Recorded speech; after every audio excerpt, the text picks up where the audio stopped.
నీలో ఉండే వ్యక్తిత్వ శక్తి బయట నుండి వచ్చేది కాదు, అది వ్యక్తి లోపలి నుండే వస్తుంది.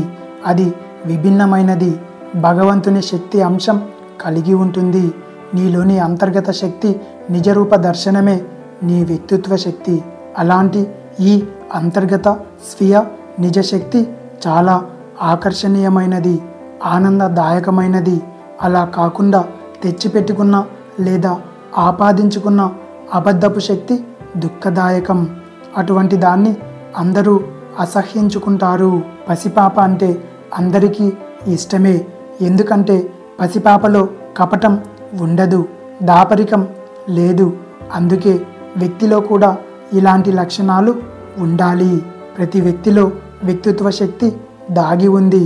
మంచి వ్యక్తిత్వం ఉంటే ఆ శక్తి వ్యక్తీకృతం అవుతుంది, అప్పుడే అది బయటపడుతుంది.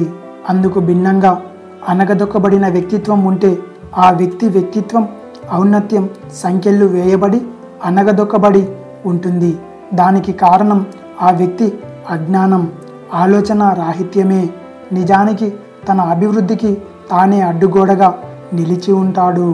వ్యక్తిత్వం అనగదొక్కబడిన వారికి ఉండే కొన్ని లక్షణాలు: మొదటిది సిగ్గు, రెండవది పిరికితనం, మూడవది తనను తాను ఎక్కువగా గమనించడం, నాలుగవది శత్రుత్వ భావం, ఐదవది నేరం చేశానన్న భావం, ఆరవది అధైర్యం, ఏడవది అకారణ కోపం, ఎనిమిదవది ఇతరులతో మంచి సంబంధాలు లేకపోవడం.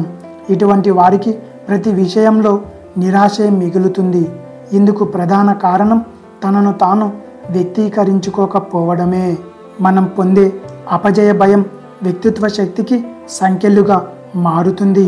వ్యక్తిత్వ అభివృద్ధికి అడ్డంకి తాను చేసిన తప్పులు తనకు గుర్తుకు రావడం, గతంలో జరిగిన అపజయాలు గుర్తుకు రావడం, మళ్ళీ తప్పు చేస్తానేమో, అపజయం కలుగుతుందేమో అన్న భయం. దీన్నే ఎక్సెసివ్ నెగిటివ్ ఫీడ్బ్యాక్ అంటారు. దీని ఫలితమే ఇన్హిబిషన్ అంటారు. ఇన్హిబిషన్ అంటే నువ్వు చేసే పనిని మానుకోవటం లేదా ఆపివేయటం అని అర్థం. అపజయం వల్ల మనం తెలుసుకోవాల్సింది ఏమిటంటే, మనం చేస్తున్న పనిని గమనించి అవసరమైన మార్పులు చేయమని మాత్రమే తప్ప పనిని మానమని కానీ అసలే పని చేయవద్దని కానీ కాదు.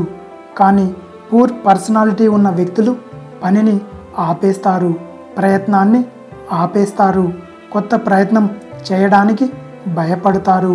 ఇదంతా తనకు తానే సంకెళ్ళు వేసుకోవడం వల్ల జరుగుతుంది.